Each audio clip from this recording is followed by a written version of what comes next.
the recording? Yep. Welcome everyone to our latest edition of the Seleukid lecture series. I'm Altay from the University of Waterloo, and together with my friend Rabbi Dr. Ben Scolnic from Hamden, Connecticut, I'm co-hosting this lecture series. Today we have Dr. Talia Prussin as our guest speaker. She is joining us from Cornell University. And our respondent will be Dr. John Serrati from Ottawa University. John will be introduced after the talk by Ben, and I'll give you a little bit of background on Talia right now. So she started her education in classical studies at the University of Chicago, from where she moved to Berkeley, California, where she gained her MA and PhD degree, the PhD in 2023 with a dissertation entitled This Land is Our Land, Land and Empire in the First Millennium. And I've seen in her CV that she's been giving conference lectures on land use throughout the Hellenistic world for about a decade. So she is really a rising star in this very important field of Hellenistic studies.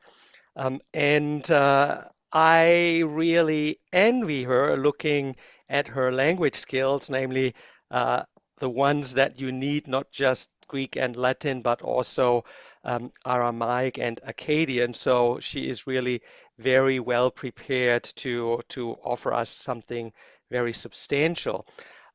I leave it at that and pass the floor on to you, Talia.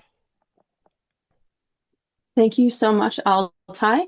So before I begin my talk, I'd like to, or at least the substance of it, I'm talking, so the talk has begun.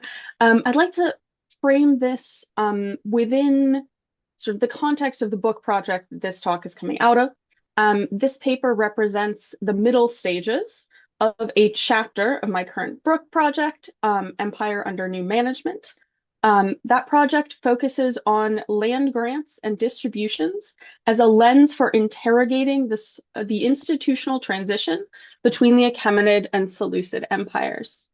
In order to escape the academic back and forth over issues of land tenure, I have sought to approach real property as a social relation, specifically as a means to create a relationship between the state and the subject. In doing so, I ask how institutions for distributing land serve imperial projects and elucidate the sharp differences in how land grants and distributions fitted into the Achaemenid and Seleucid regimes of territorial control. This particular chapter seeks to engage with that larger argument of the book, while also intervening in the ongoing debate over the nature of the Seleucid Cleruchy, primarily regarding the relationship of Kleroi to military service.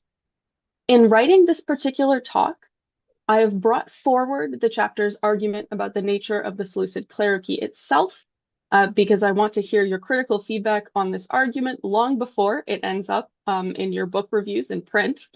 My argument for the Cleruchy's role in Seleucid colonization does depend on this reading of the Seleucid Cleruchy, but it remains somewhat nascent, and I'm still working through it. Your suggestions and comments on this are very welcome, but let me be the first person to say that I may be taking some of those questions from the Q&A unanswered into the next phase of drafting to work my way through them. So on that note, onward to the talk itself.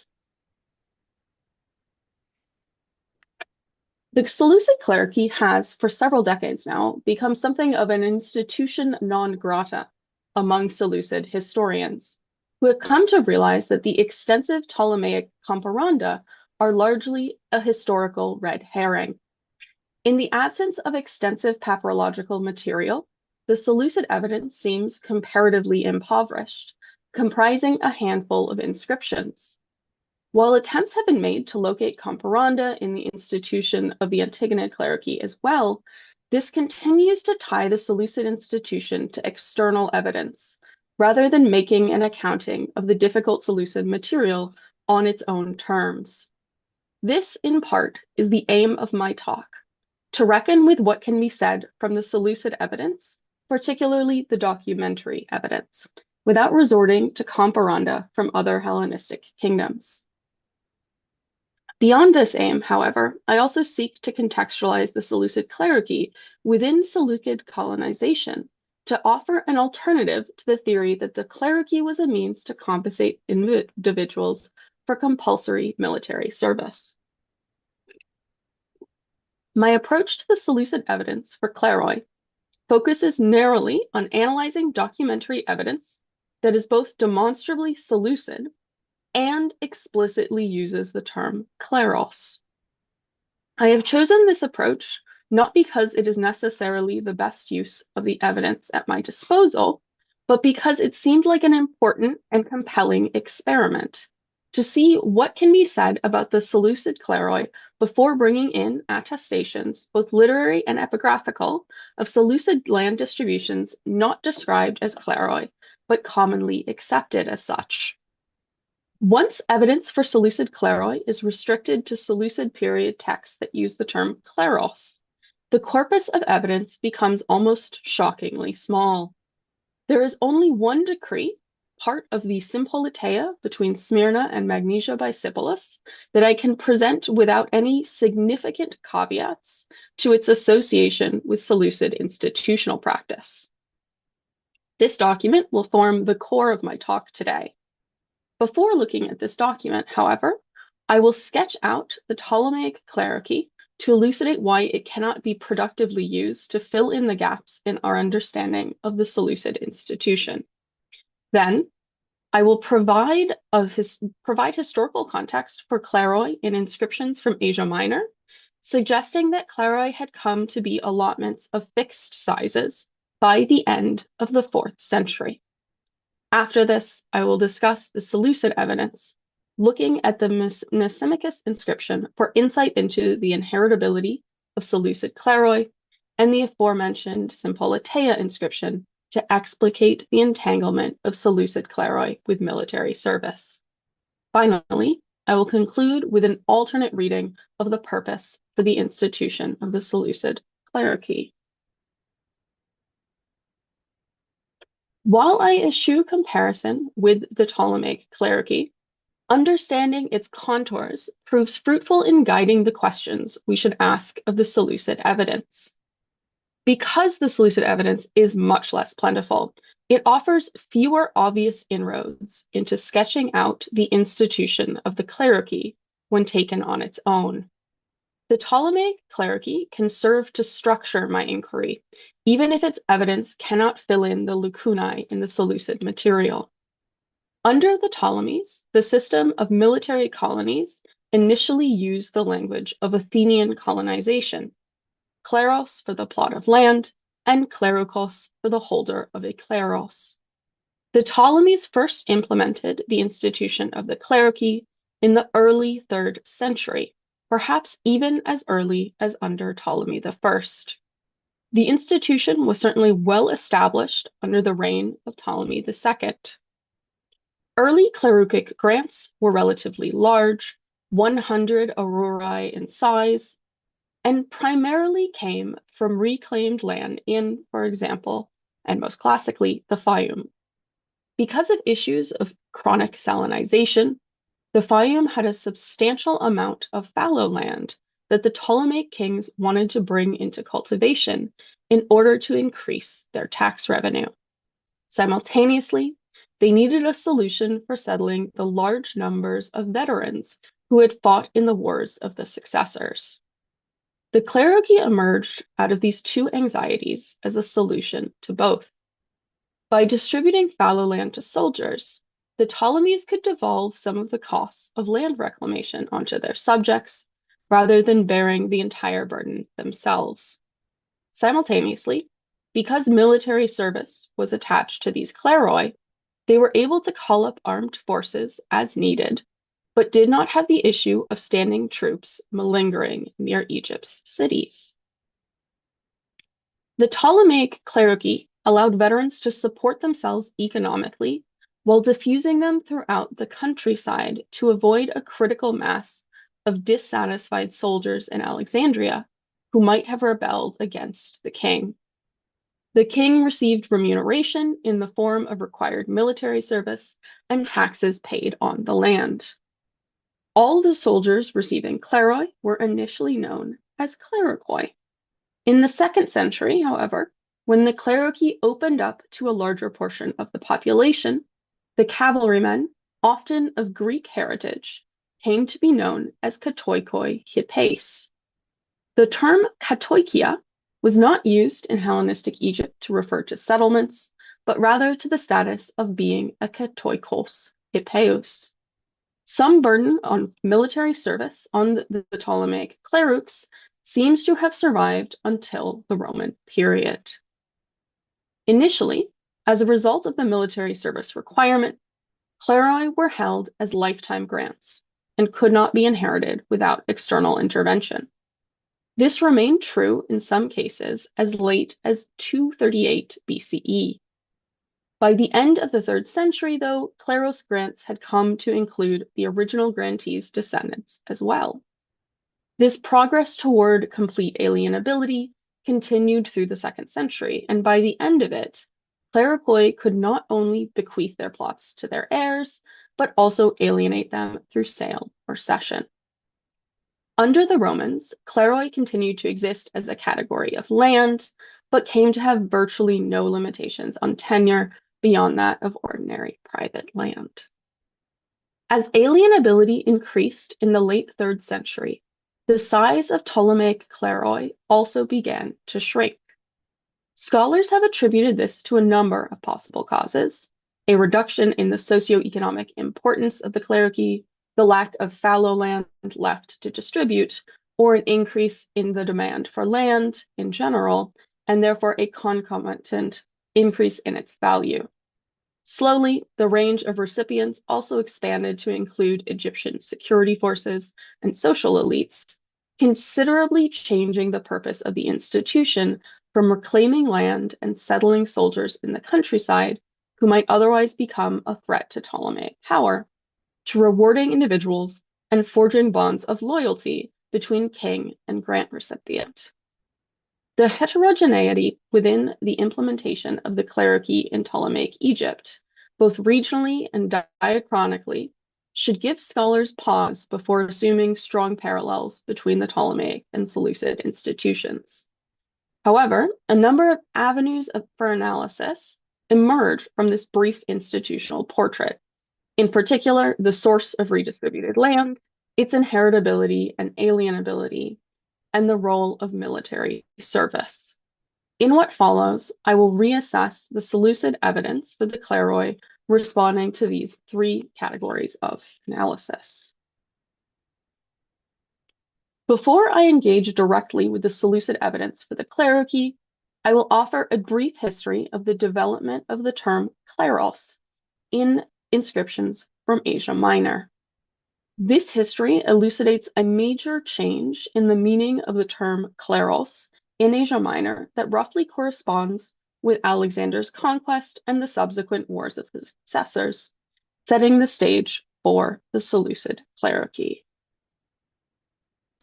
Turning first to a classical decree from Iassos, found in the town of Narlu, it seems that a kleros did not have any technical meaning or institutional connotation at the time of the document's composition in the mid-4th century, probably in the 350s. In this inscription, the city of Iassos sold property confiscated from an exiled political faction aligned against the Achaemenid satrap Mausolus. This inscription contained 3 distinct listings of sales, and in the first listing, which you can see on the slide, all the plots of land being sold are described as gay en topoi and associated with their former owners. Subsequently, in the 2nd and 3rd listings, the plots were sold instead, referred to as Kleroi, modified only by the ordinal number indicating their position in the list. That is 1st, 2nd, 3rd plots, etc. The complete omission of descriptions for the plots of land, as well as a noticeable drop in the prices paid for the land after the first sale, suggest an administrative or procedural shift between the first and second listings of sales. The shift from gay and topoi in the first listing to kleros in the second and third listings likely did not reflect a significant shift in the type of land for sale, although the latter two listings might have dealt with smaller plots of land, thus explaining why the prices were lower. Instead, I argue that this is a shift toward more generic language to describe the land in the formal document, and that in the 350s, a kleros could denote a plot of land generically. Shortly thereafter, Zelea in the Troad, modern Sarikoi, published a series of 5 brief honorary decrees, probably to be dated to the last third of the 4th century. 3 of the honorary decrees grant precisely the same rights: citizenship, freedom from taxation, and the privilege of a front seat in the theater. The other 2, however, include grants in the form of real and movable property. Both these inscriptions granted the benefactor a kleros, among other privileges. In only one inscription, however, the one that you can see on the slide, the benefactor also received a hemiclerion of wooded land. Although the term hemiclerion does not seem to appear elsewhere in the epigraphical record, as always, I am taking suggestions for comparanda, it is repeatedly attested in 3rd century BCE papyri as a technical term for a half of a kleros within the Ptolemaic system. Although Attic oratory of the 4th century used hemiclerion to mean a half share of an inheritance, I favor here the meaning used in the papyrological documentation because these euergetic decrees dealt not with inherited property, but property granted to the benefactors by the demos. The existence of half a kleros presupposes that a kleros was a fixed quantity of some kind, although it is not clear whether a kleros at Zelea was measured in size or land value. Peter Toneman has suggested that the frequency of plots of 50 skoinoi, or multiples thereof, in recorded land sales at Magnesia on the Maeander around 300 BCE and at Priene in the early 3rd century reflected the size of Kleroi in those communities. While it is impossible to know if that was the size of Kleroi at Zelea, it suggests that this phenomenon, in which the kleros came to denote a plot of land of a fixed quantity, existed in communities of Asia Minor beyond Zelea around the late 4th century. I turn next to the Kleroi involved in the Rhodian arbitration between Samos and Priene. Because this inscription documents a very long-running dispute between Samos and Priene, the events narrated therein cover an immensely long span of time. The document itself refers to appeals to a number of Hellenistic kings, including Antiochus II, and there was certainly a Seleucid phase of rule at Priene and Samos. When we find the Rhodians arbitrating the dispute, however, both places had already come under Attalid rule in the mid-190s or 180s, depending on the dating argument you follow. However, the moment when the Kleroi first entered the narrative seems to precede Seleucid control of the region. In the 290s or 280s, a total of 42 Kleroi, 37 in the first division, 5 in a second, were sold by the city of Priene, which compounds the data from Zelea to suggest that in this period, Kleroi were in the hands of cities. However, this is a curious case where the Kleroi were not granted, but rather immediately sold by the city. The selling of Kleroi is not unprecedented, but inscriptions generally imagine it occurring in a private context. That is, the grantee might sell the kleros that he received. When the city deals with Kleroi in the technical sense, they were by and large conveyed as privileges or in the establishment of a city. There are 2 ways to read the description of the sale of 37 Kleroi. understanding Kleroi in the technical institutional sense as part of the Cleruchy, or understanding Kleroi as generic parcels of land, as in the case at Iassos. Frankly, I would be tempted to take these Kleroi as wholly generic if the inscription itself dated to the early 3rd century. While it would disrupt the neat sequence that I'm trying to produce here, the transaction would not be so far off from the date of the sale at Iassos. The publication of the document itself, however, dates to the early 2nd century, that 190s, 180s date. We could contend that this particular language was taken directly from the original decrees, which the Rhodians do note that the Prienians showed them. However, the terminology used in dividing the land into Kleroi indicates a technical usage. The land to be divided is initially referred to as mere, that is, parts or portions, but after the division of the land into parcels for sale, the land is exclusively described as Klaroi, the local dialect's form of Kleroi. The shift from meros to klaros and the consistent use of klaros thereafter suggests that, in fact, klaros is used as a technical term rather than a generic term for a plot of land. Each use of meros refers generically to portions of land, which are then converted through division into klaroi. Particularly in light of the Zelaya inscription and Toneman's comments about the quadration of the countryside into 50 skoinoi plots, this process of division should be understood as the creation of plots of land of roughly equal size or value in order to form klaroi. The creation of equal allotments of land, referred to as klaroi, fits well with the surrounding evidence for the development of the Cleruchy. The creation of these klaroi, specifically for the purpose of sale, however, is more unorthodox. While we have kleroi for sale at Iassos, these were not kleroi in the context of the Cleruchy. The kleroi at Zelaya were ceded through honorific grant, although no mention is made of whether they existed as kleroi prior to being granted to the honorands.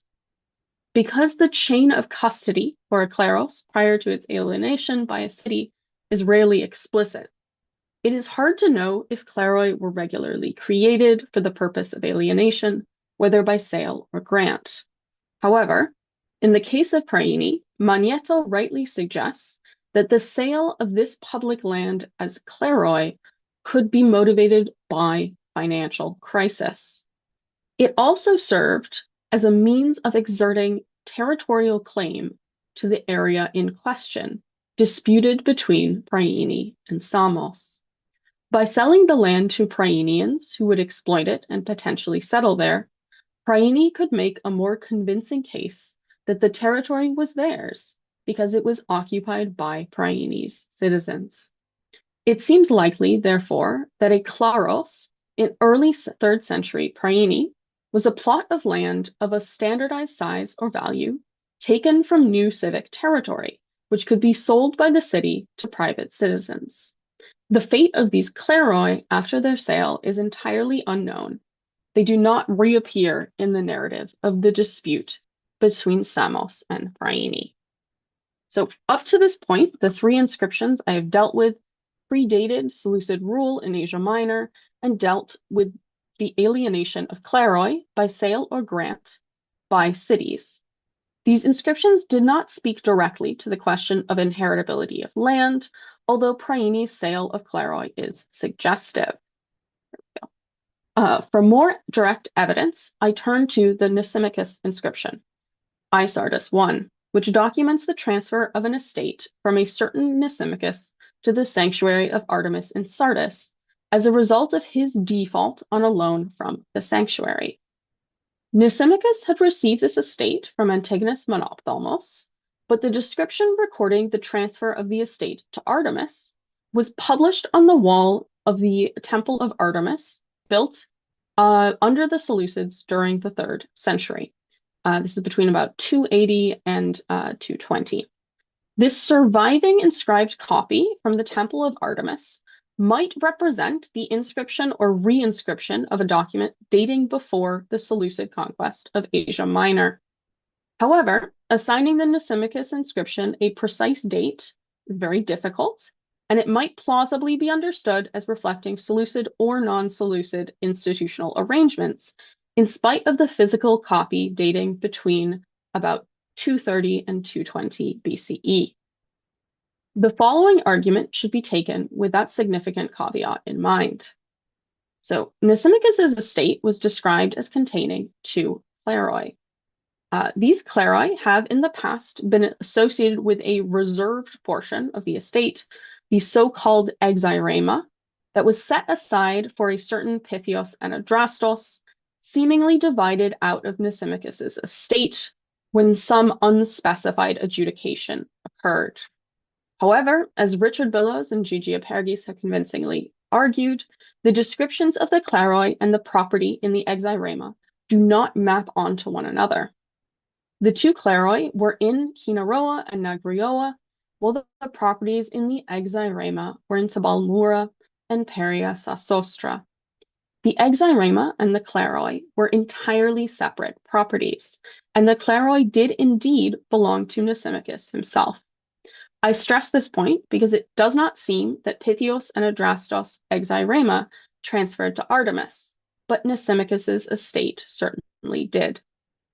Nisimachus' transfer of the Kleroi to the sanctuary of Artemis demonstrates that Kleroi could be transferred by the landholder to another party without any apparent approval from the king.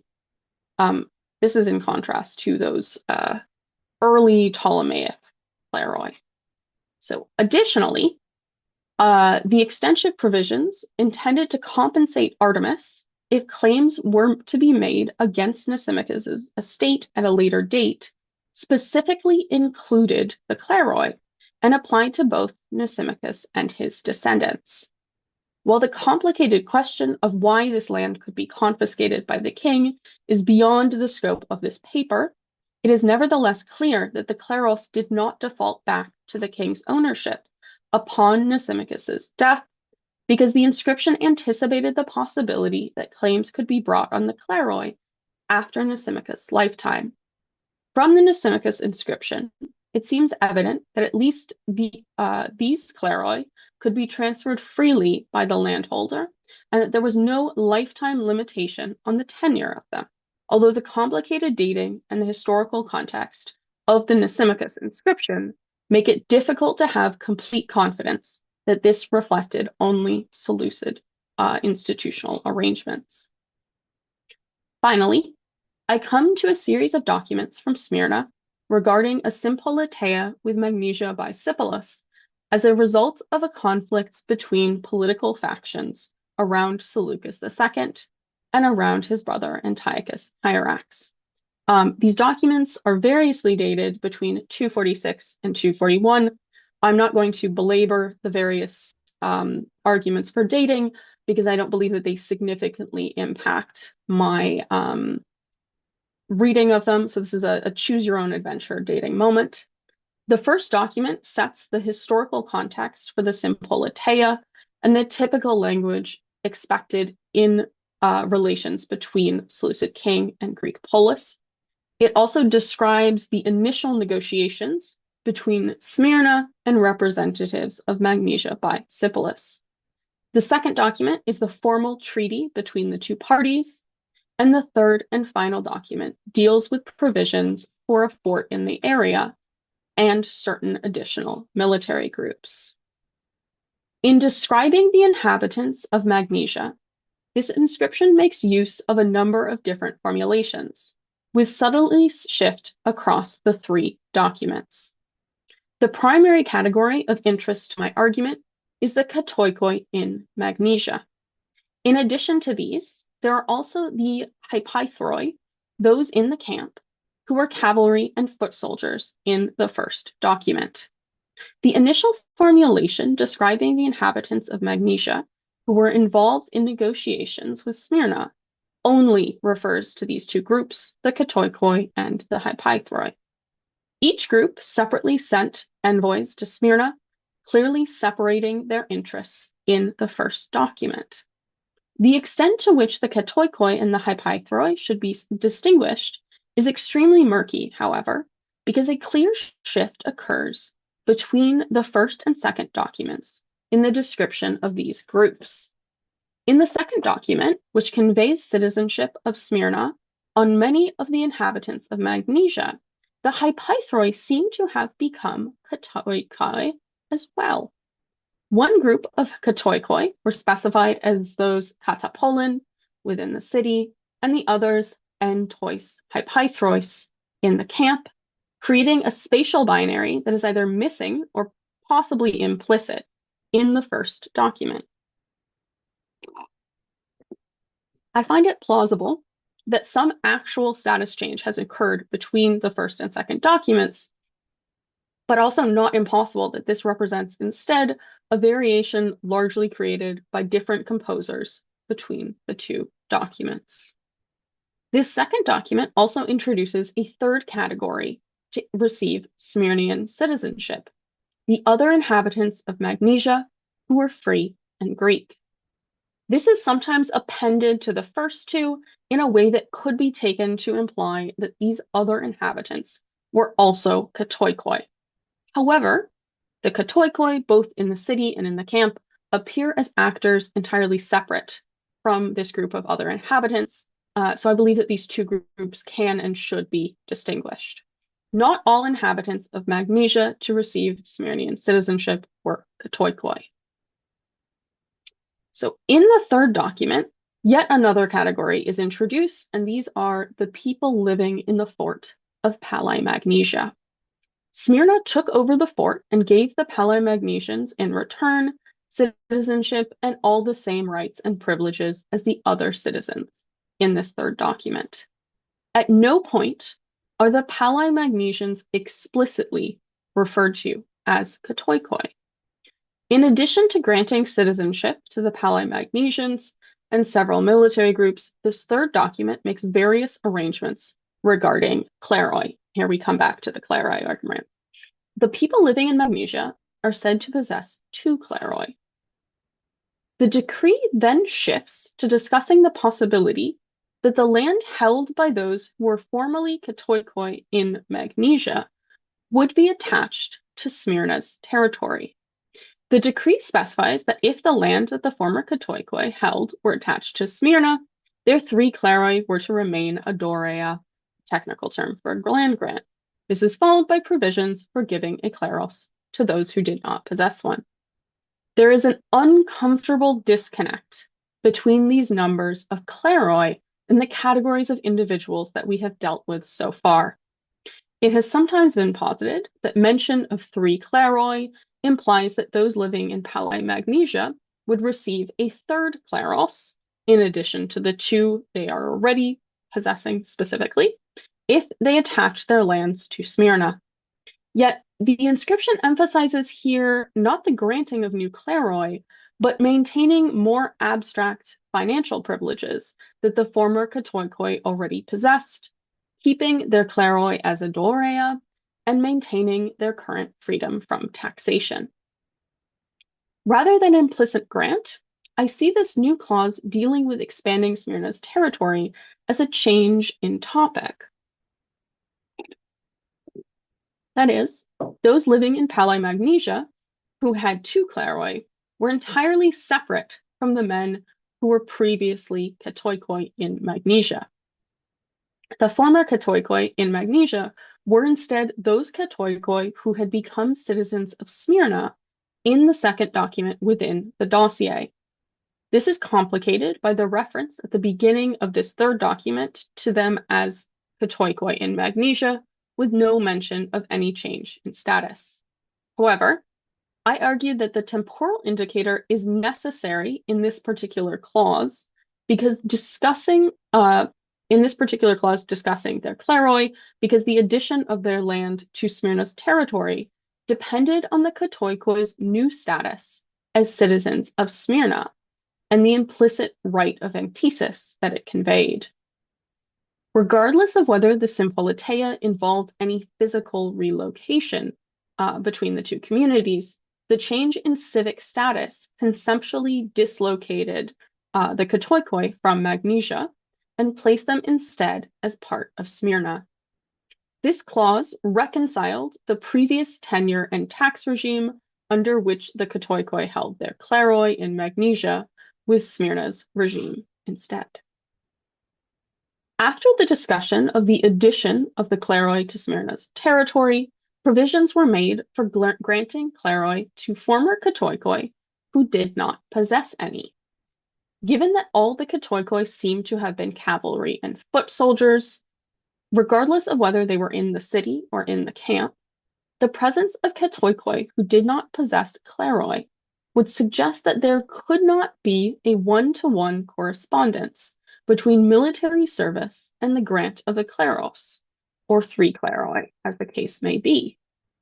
To complicate this situation, however, the Kotoikoi without Kleroi were to be granted a kleros hypikos, which raises a new problem because it could imply scaled gradations of Kleroi based on the kleros type or rank of military service, as seen in the Ptolemaic Cleruchy and also the half-true system at Achaemenid, Nippur. In both institutions, the size of an allotment varied based on the service owed, although this direct correspondence seems to have diminished over time. It is possible that only foot soldiers at Magnesia lacked Kleroi, and that once they received a Kleros Hippikos, they would have to serve as cavalry because they then had this new source of wealth that moves them up a tax bracket. However, it seems extraordinary to press that point when it is unclear whether some of the cavalrymen lacked Kleroi as well. If they did, then it would be impossible to understand the Kleros Hippikos as a prerequisite or reward for cavalry service. Instead, I follow Getzel-Cohen in understanding a Kleros Hippikos to be an allotment of sufficient size for pasturing or raising a horse. As I have shown earlier, the idea of the Kleros as a fixed amount of land already existed in Asia Minor in the late 4th century, making it highly plausible for the Seleucids to employ such a concept. A Kleros Hippikos would have been a substantial plot of land, larger than a sort of normal neutral Kleros, intended to help compensate the Kotoikos for his previous lack of Kleroi. Although many of the Kotoikoi of Magnesia possessed Kleroi, some of them did not. Kotoikoi without Kleroi, particularly Kotoikoi who were explicitly cavalry or foot soldiers, necessitate that we revisit the Seleucid Cleruchy's relationship with military service. This institutional disjunction from military service, combined with the possible inheritability of Seleucid Kleroi from the first half of the 3rd century, further suggests that the Ptolemaic Cleruchy is an ill-fitting, or at least very complicated, comparandum for the Seleucid institution of the same name. I contend that the Seleucid Cleruchy primarily served to secure territory by providing settlers loyal to the Seleucids with the economic resources to remain where the Seleucid kings had settled them. Where the Ptolemaic Cleruchy sought to physically remove veterans from Alexandria and the other Egyptian cities, preventing them from malingering there and causing political disturbances, the Seleucid Cleruchy was intended to financially maintain settlers, some of whom were indeed soldiers, in the cities of Anatolia. This stems from the particular structural needs of the Seleucid Empire to maintain the loyalty of the cities on the western border of the empire. The cities of Anatolia controlled the movement of people and goods from the Mediterranean eastwards into the Seleucid heartlands in north Syria and Babylonia. In this way, the Seleucid Cleruchy was largely a solution for maintaining the loyalty of key sites in the turbulent western border region. This issue can be seen clearly in the historical situation of the Sympoliteia of Smyrna and Magnesia by Sipolis. During the dynastic wars of the 240s, Smyrna remained loyal to Seleucus II, and Magnesia by Sipolis sided with Antiochus Hierax. This active disloyalty explains the presence of troops in Magnesia, the garrisoning of the nearby fortress of Palais Magnesia by Smyrna, and the desire to subject Magnesia to Smyrna's authority. The treaty clearly structures Smyrna as the controlling party in the agreement, giving the people of Smyrna the right to choose a head magistrate for Magnesia and requiring the Magnesians to follow Smyrna's laws in their dealings with Smyrna's citizens. The trouble with any argument about the Magnesian Kleroi as civic territory is that, at the time of the Sympolateia, Magnesia by Sipylos was not a polis. None of the documents in the Sympolateia inscription refer unambiguously to civic institutions, and the inhabitants of Magnesia are never referred to by the expected city ethnic, Magnetis. Furthermore, when sealed copies of the treaty were referred to were prepared in the second document, while the copy given to Magnesia was sealed by Smyrna's magistrates with the seal ring of the polis, as well as their own seals. The copy given to Smyrna was sealed by whoever the koinon of those in Magnesia chose, with the public koinon seal ring, as well as their own. This phrase, the koinon of those in Magnesia, is troubling because the term koinon is vexingly vague. And of course, this particular phrase is not attested anywhere else. In Asia Minor, it is not uncommon to use the term koinon to refer to a vast variety of communities, ranging from a federal league of polis to a professional association. The space in between these is particularly blurry and uncertain, and has been best explored in the Carian exempla. Caria does have a number of specific peculiarities, chiefly its strong tradition of non-Greek cities and its place within the Rhodian pariah that make it complicated comparison, but Carian practice can still offer a reasonable set of possibilities for the usage of koinon. A number of Carian communities, some attested as polis before or after, were described as a koinon, often when issuing documents that otherwise mimic the form of a civic decree issued by a polis. These koina sometimes grant politeia to their benefactors. While these communities were not equivalent to polis, they still functioned as political communities capable of taking the kinds of actions that we associate with Greek polis. Given that Magnesia by Sipylos existed as a settlement since at least the late 5th century, but was not a Greek polis by the time of its dealing with Smyrna, a number of possible explanations for the koinon of those in Magnesia present themselves. The two explanations that I favor are, one, that Magnesia had lost its status as a polis because of its disloyalty to Seleucus II, or two, that it had never been a polis, and the koinon was the Greek term describing a local community to which Seleucid kings had added settlers. Under the first explanation, the Kleroi had previously belonged to the territory of Magnesia as a polis, and we might imagine that the clerics were then citizens of Magnesia until its dissolution. This strikes me, for a variety of reasons, as less likely than the second possibility. This inscription, dating over a century and a half after the first testimonium of Magnesia's existence, is the earliest associated with the community. Magnesia did not appear prolifically in the epigraphical record until the Roman period. These do not suggest the behavior of the Greek polis. It seems more likely that Magnesia did not have the status of a polis prior to its involvement in the 240s Seleucid dynastic wars. It was a local community that had non-Greek political institutions that were not legible to the citizens of Smyrna as they composed the Sympolateia documents.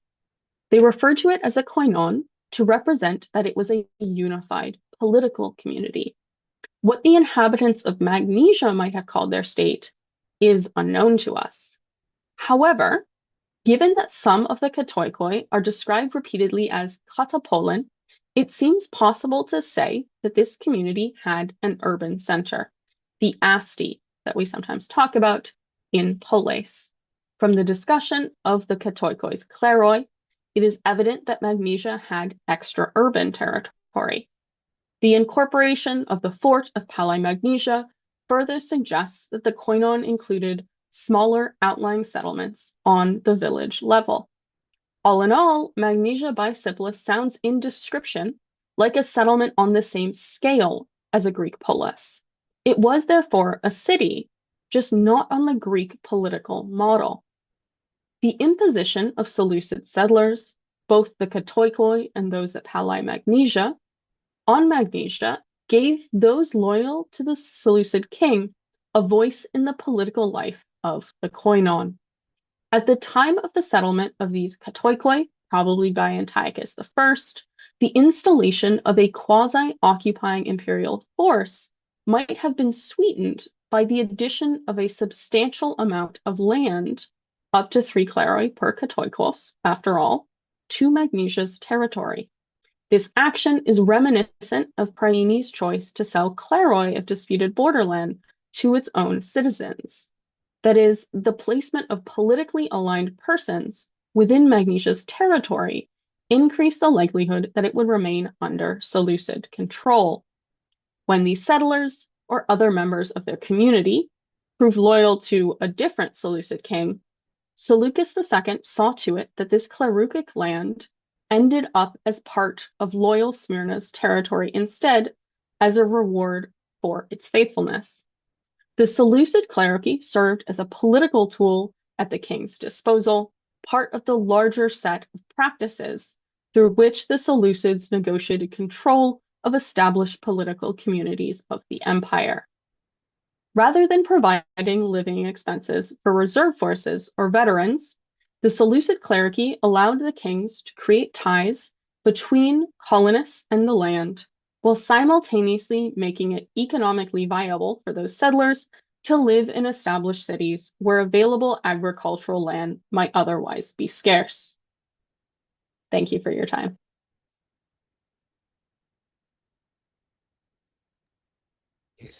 Thank you so much, Talia. I'm going to try to Okay, thank you very much. On behalf of all of us, thank you for that careful use of documents and terms. I know we're going to all have a lot to say and to think about, but first we're going to call on our respondent, John Serrati.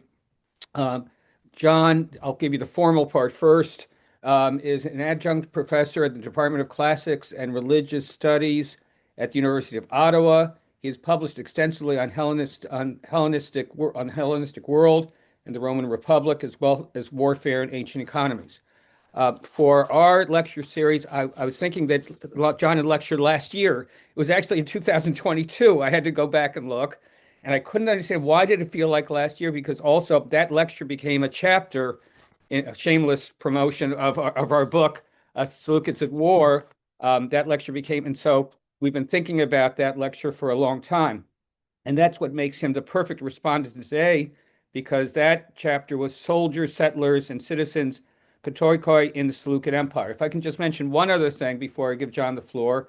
John has written a lot of things in a lot of books, but he wrote an essay in the Oxford Handbook of Warfare in the Classical World on the Hellenistic world at war, stagnation and development. And I've never gotten over this chapter because he takes a huge amount of material and composition of armies and all sorts, and the navies and the cavalry, and put it into this. It seemed like he was doing a piano exercise, a finger exercise, but he took a huge subject and made it look simple. And recently, when a friend and I were writing a similar kind of chapter, I went back to that as a model of how to structure and compress things. So, John, you have the floor. Thank you. Thank you for the extremely kind introduction, Ben. I'm definitely humbled by your words, particularly about my Hellenistic warfare chapter, which was a while ago. So I'm glad I'm glad you've enjoyed it. So yeah, thanks. Yeah, and thank you to Talia as well. I really enjoyed your paper. I thought you had a lot of elegant solutions to some difficult problems, and I hope that my response will, as Talia asked me in a separate note, may point in certain directions to make the paper more robust. So I like the fact that, first of all, the paper takes a pretty deep dive into epigraphy, right? It's really done from the standpoint of epigraphic documents, and I think we need more of that for this specific problem with the Seleucid Empire, right?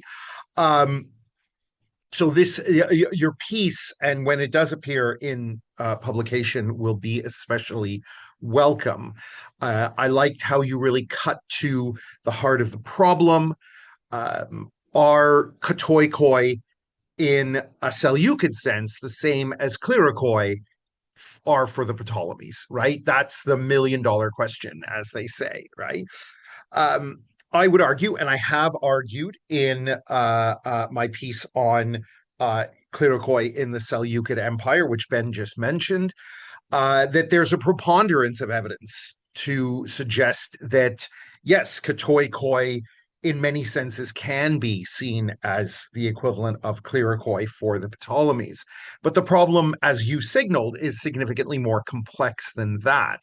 And I do recognize that that there is evidence to the contrary, and there's people in the Seleucid warfare volume who would argue to the contrary.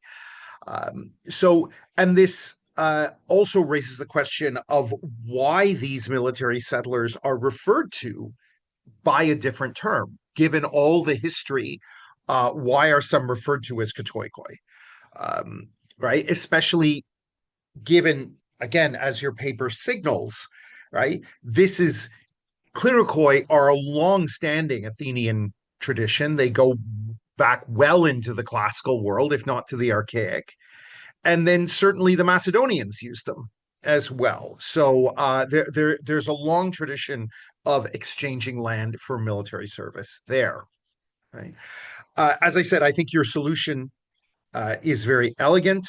Right? Katoikoi were Cleruchy who had been largely settled amongst townsfolk, right? Which distinguishes them from the Cleruchy of the Ptolemaic Empire, who are Ptolemaic Egypt, who are by and large settled in, by and large, are completely settled in rural areas, and so that the Katoikoi do not constitute a new settlement. I think this is an elegant solution.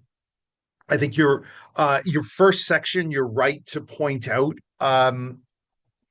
the limitations of the evidence, the danger of taking Ptolemaic evidence as indicative of all Hellenistic practice, and I think this is something which is a trap for the entire Hellenistic world, whether it's warfare or culture or literature or whatever it might be. It's a trap for the entire Hellenistic world.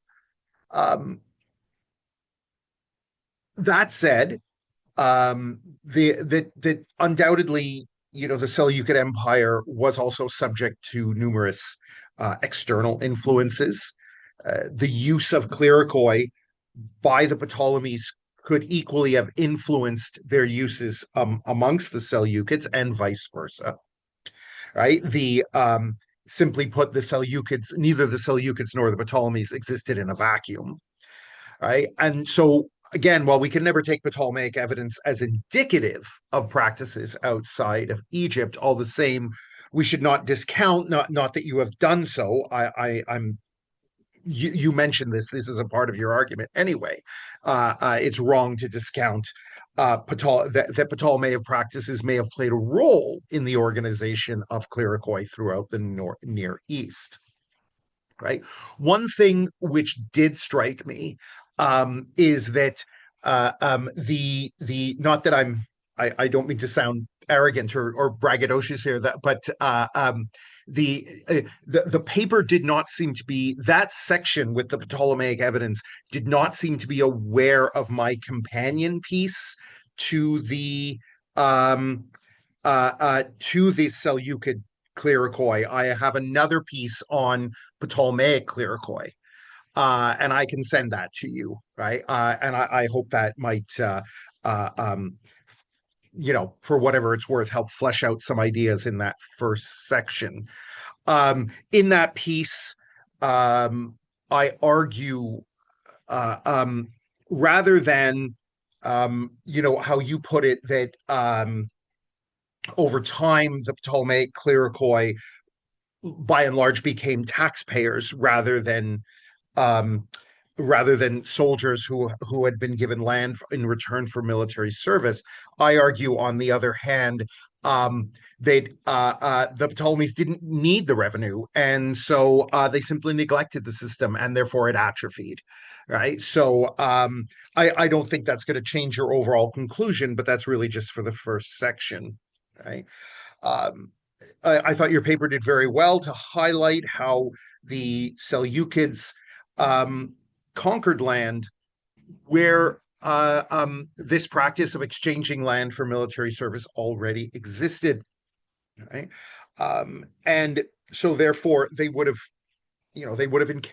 encountered this in their realm. That said, one area where I think there might be room to make the arguments in the final section a little bit more robust, if I may, is that there does seem to be some, I might even say ample evidence that the Achaemenids exchanged land for military service.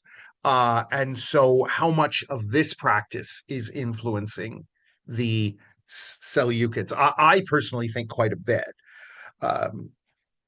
Right. Right. I think that I felt the paper was respectfully sometimes a little bit limited in that it was looking for clear indications of where the term kleros or klerikos were used, right? And there's some other documents which I cite where that term is not used, and they use the term katoikoi, and that just whether whether you agree with me or not, I think that evidence needs to be engaged with, right?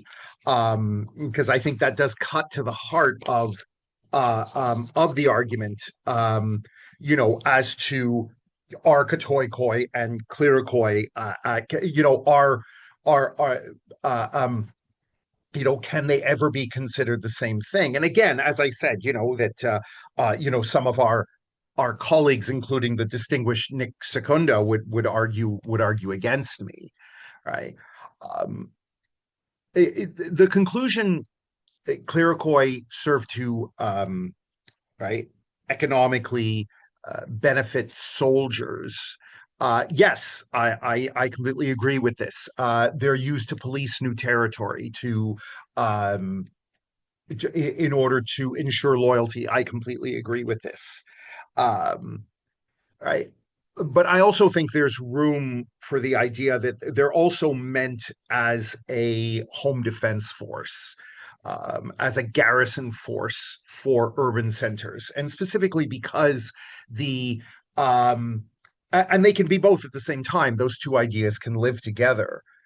Specifically because the Seleucid Empire is subject to so many different pressures in comparison to the Ptolemies, right? The Ptolemies could afford to let the system atrophy because, when in class, I always, ask my students if they've ever played Risk. And, when you play Risk, for those of you who know the game, right, that you want to make sure you get a hold of Oceania, right? And because Oceania is almost impossible to conquer, right? There's only one way in the game, and it's the same with the Ptolemies, right?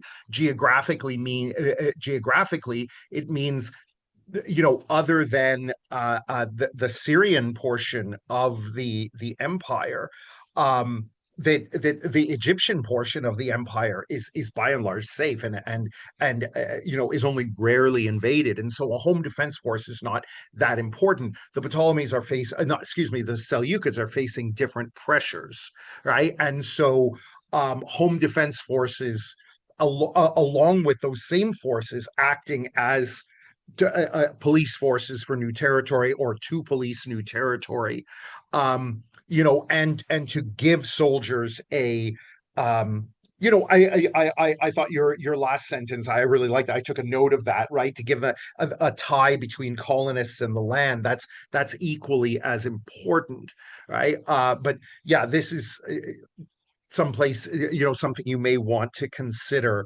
for the future, because I argue that I think that's why the system never atrophies under the Seleucids, because they always needed a home defense force, right?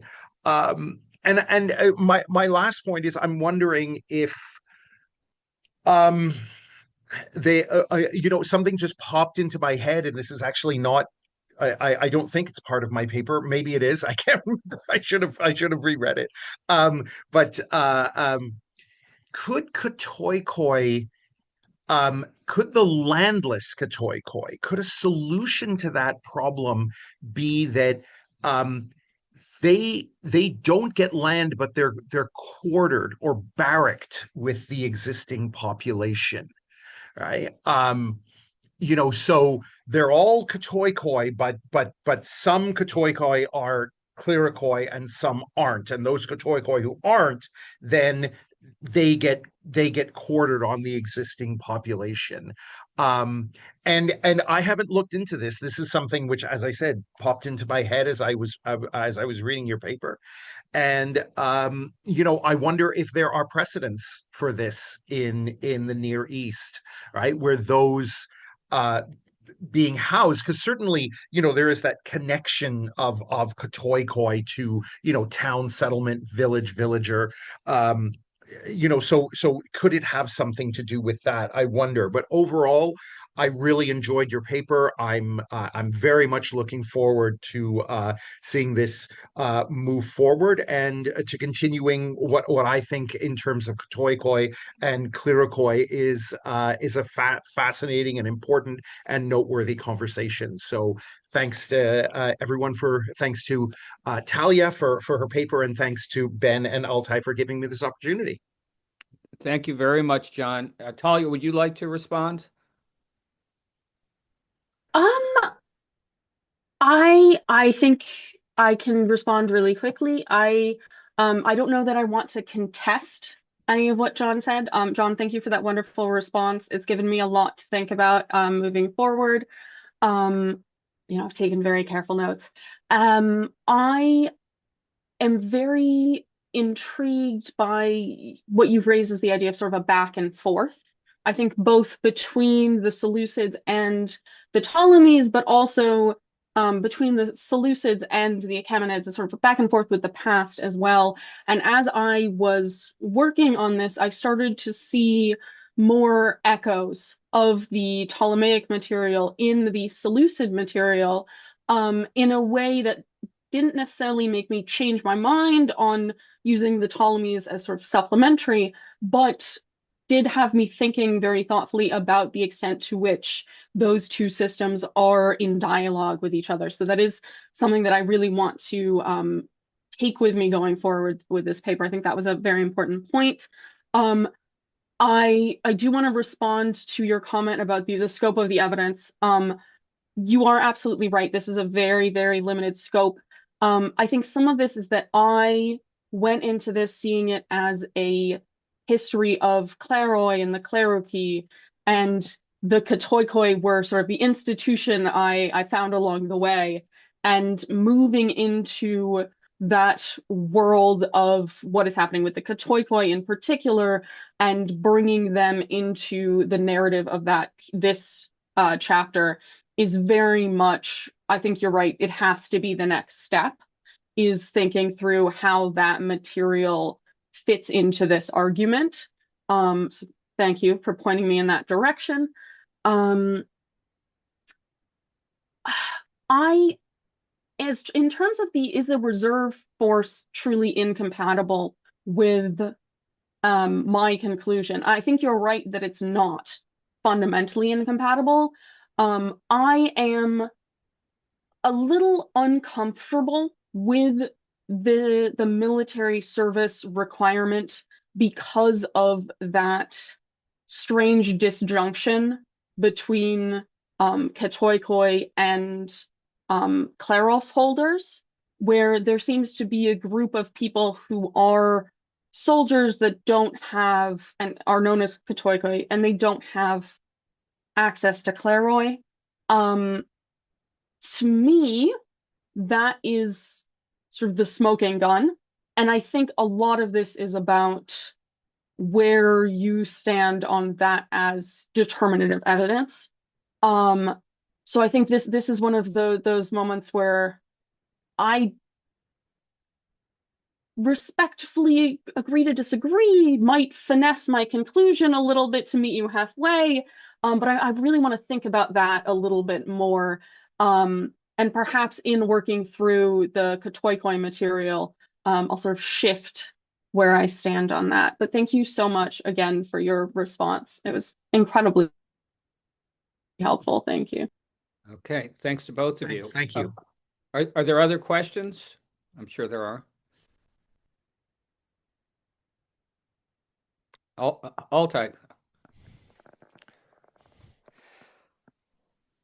Well, first of all, thank you very much to both of you, but especially to you, Talia. And I think that your selective approach for this paper on the very notion of Kleros was very helpful to show this one strand of argument very clearly to us. That was masterful in my opinion. And the question is only how many different usages in how many situations we may then have to argue for. But perhaps you got it right that this may have been the main usage of Kleros in say the Asia Minor context at least.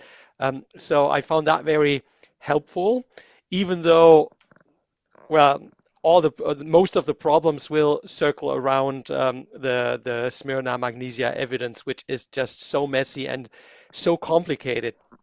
And with what I'd like to say, I will just add to the complexity and messiness of this case without challenging anything of what you have said, but just trying to give you some more ideas of what I then, as a reader of your work, would really want to know before I could say, yes, I think now I'm convinced.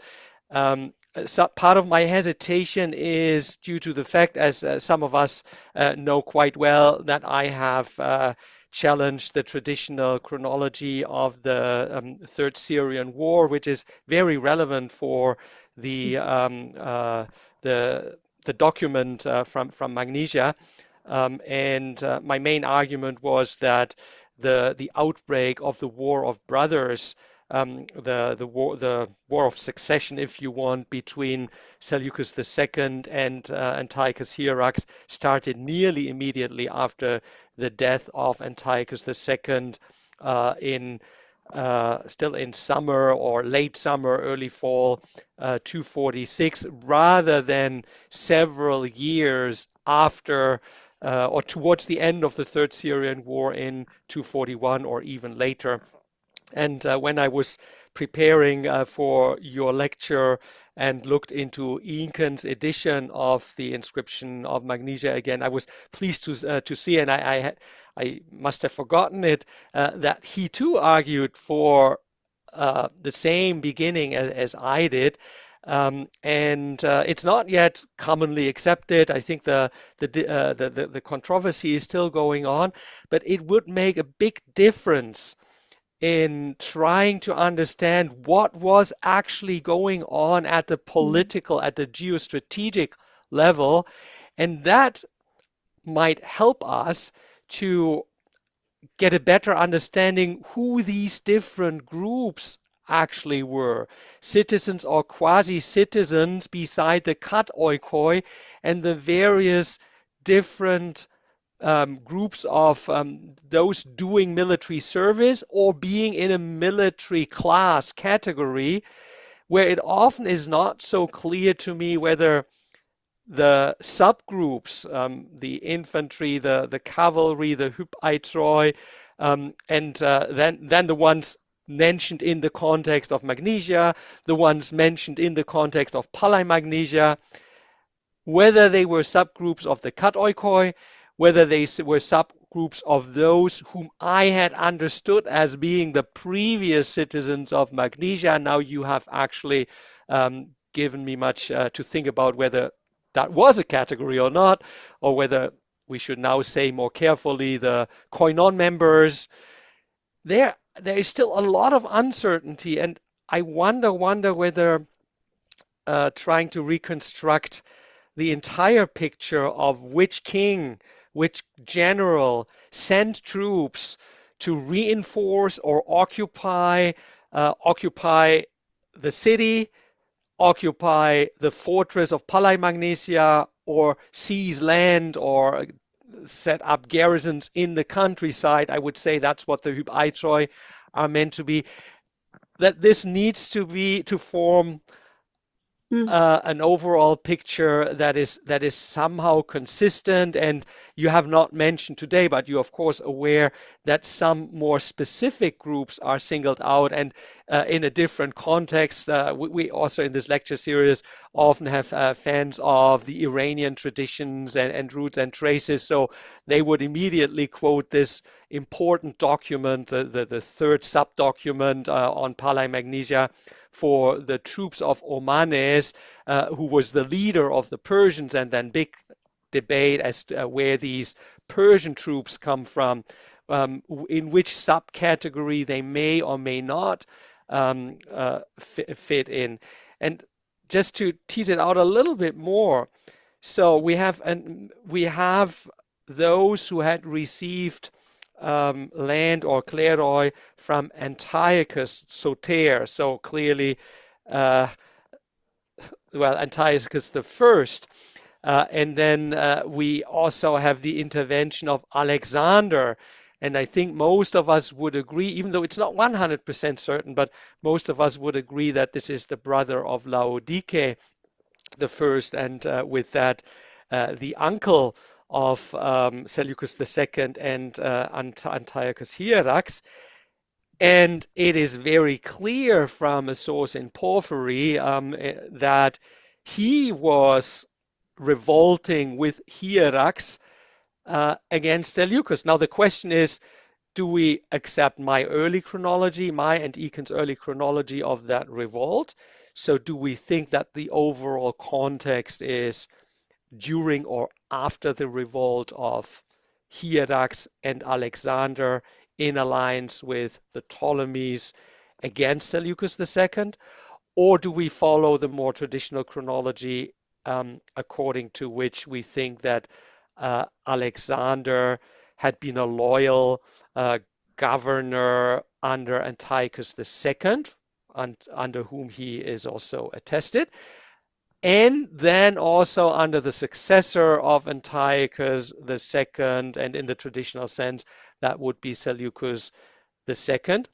So depending on the choice we make, there may be a very different political context and a different interpretation of when these different military groups or subgroups might either had been sent there or rewarded by a landlord or singled out of a pre-existing group. And that is what I think we need to do. And we may just try to describe, okay, this is the scenario A, scenario B, scenario C, and under such a scenario, these subgroups would most convincingly be identified with other subcategories.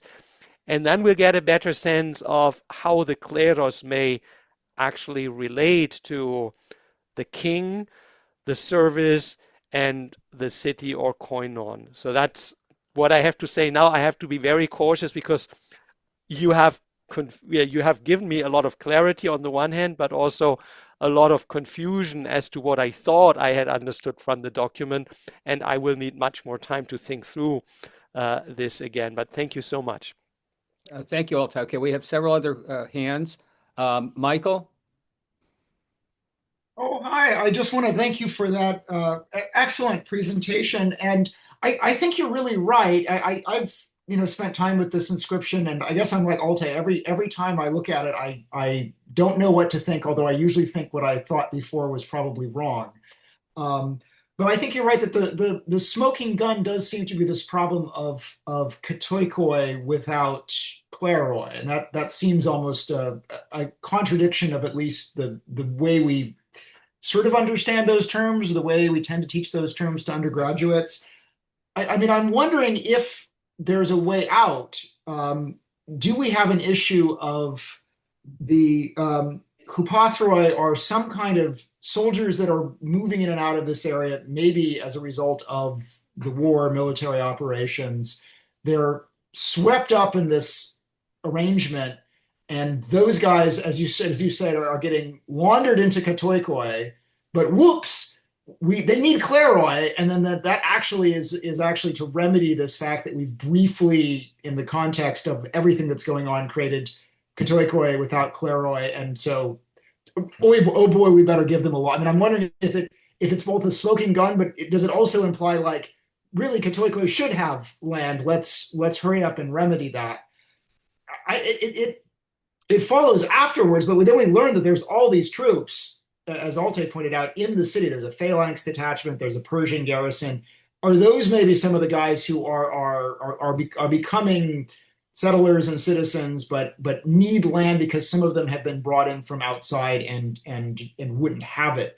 Again, I don't know if that resolves or complicates things, but yeah, I mean, I think you're right. That idea of Katoikoi without land is the skeleton key to everything we've sort of been arguing about. But thank you again. Thank you, Michael. Paul, did you want to say something?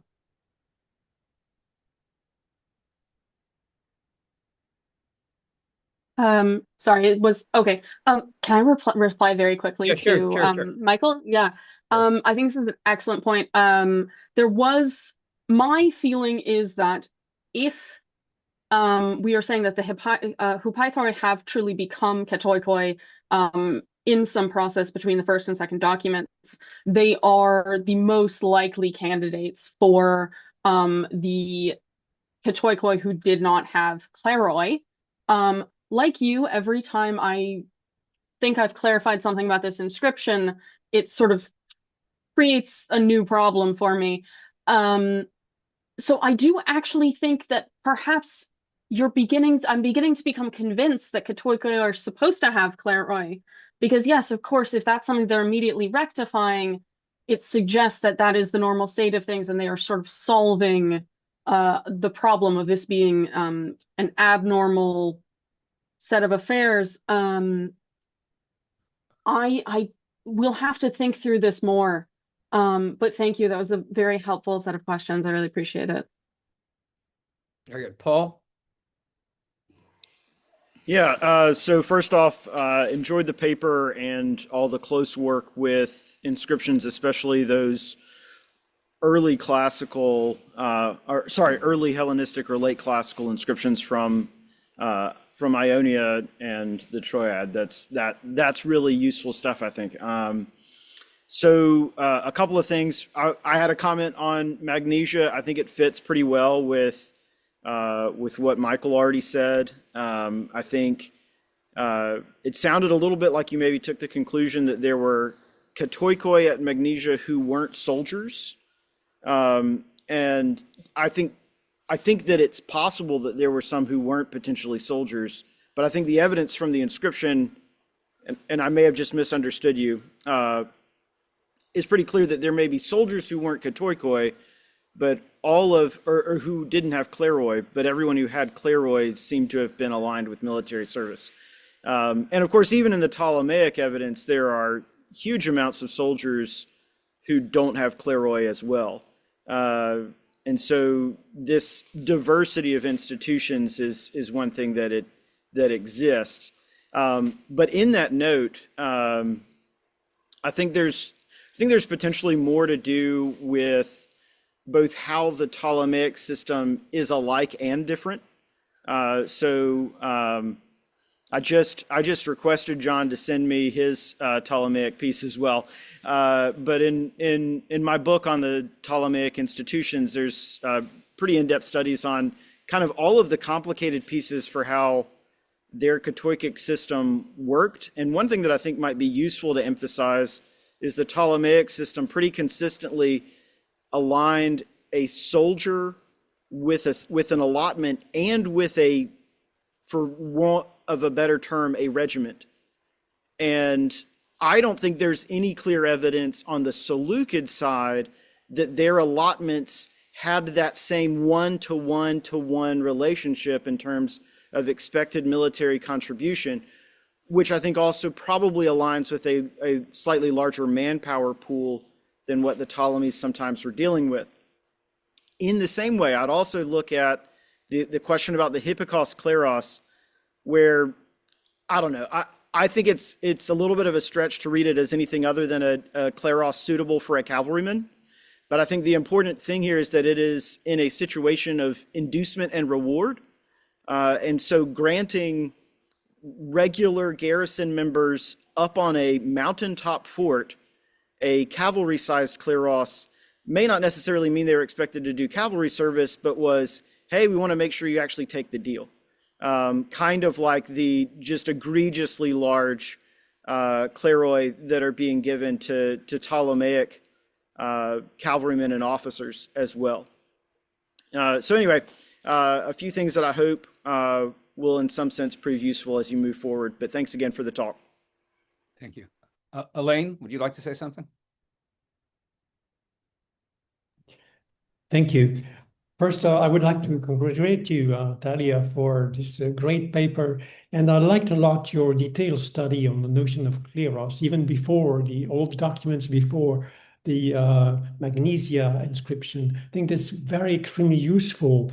And it's like you showed us very clearly all the tensions and the potential of this detailed study of the term. Briefly, I am really convinced that indeed Magnesia was not a city. I was convinced before, I thought that before, but you convinced me even more that indeed Magnesia was not a city before before the document was written and before the settlement was made. And you connected this with the notion of koinon, of course, in Caria, which is very, very close. And I think more or less in the same period, what we have, of course, with the Mogores Xistis document, this debate I have with my friend Denis Rousset. I must come back on this document. And unfortunately, I don't agree with him at all. Really, Xistis was one of these fortresses that can be compared to Palais Magnesia exactly. And of course, there was a garrison, in this case, not of Katoikoi, but of Ptolemaic soldiers coming from the island. But it's more or less the same situation. We have a situation in pre-civic context, let's say. And this brings me to the last point I would like to make. It's you are, and several people already have said that there are differences, of course, with the Ptolemaic system. Yes, indeed. But there is something in common, however, all the time, which is the presence of the indigenous population. And this is what Altay pointed to. We have potentially several groups of soldiers who are not Greek soldiers. We have that the Achaemenids used various populations as soldiers, Carians, etc. And later also we have this debate about soldiers who were there, who would perform military roles, but who were not Greeks. So what was their status? And I think that's behind the case we have here. And it's also the question of where does the land comes from? When you add some land at Kleros, where did it come from? If there are people who receive land, maybe there are people who lose land. And this is a question. Again, we have the question of the indigenous people, and more broadly to end with this very too broad probably point. Of course, we have the case in Egypt also of soldiers, Greek clerics, but also, as you pointed to, later in the, especially at the end of the 2nd century and 1st century, we have Egyptian clerics. And who were they? We have a very strong tradition in Egypt of military class, and people who were used by the Ptolemies themselves, and they had to settle them, to give them a status in the 2nd century. And one of the possibilities was also to turn them into clerics in the 2nd century, with all the evolution you described. And my final point, again, the indigenous dimension of the case is, of course, which is Seleukid and Bactrian, which is the Far East, where we know very well that there was a wide use of Scythian, Bactrian soldiers. We must have a status, whatever they were called. I don't think we have a clear indication of the status, Cleruchy, unfortunately, or even mention of Kleroi in this context. But this situation was more or less probably the same in the Far East, again, Seleukid or Bactrian. I think that if I would make a suggestion, think more about the situation of these indigenous people in the background. But again, thank you so much. And I think that your paper is first very useful, but it forces us to think new about a lot of issues around this notion of clerics in the Seleukid kingdom. Thank you again. Okay. Thank you so much. I have to tell you, I think this was a very substantive dialogue that we were just having, that everybody brought a lot to the table. But anyway, we're running out of time. We'd like to thank Talia for that wonderful presentation, and John for his response, and everybody else for contributing. Altay, would you like to tell us about our next lecture? I do.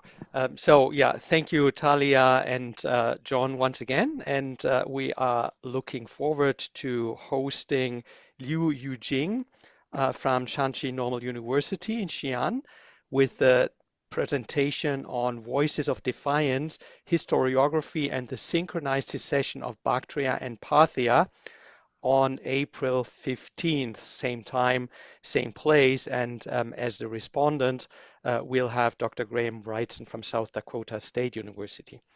Thank you very much. Thank you, everyone. Thank you, Talia. We're going to stop the recording. Thank you all so much for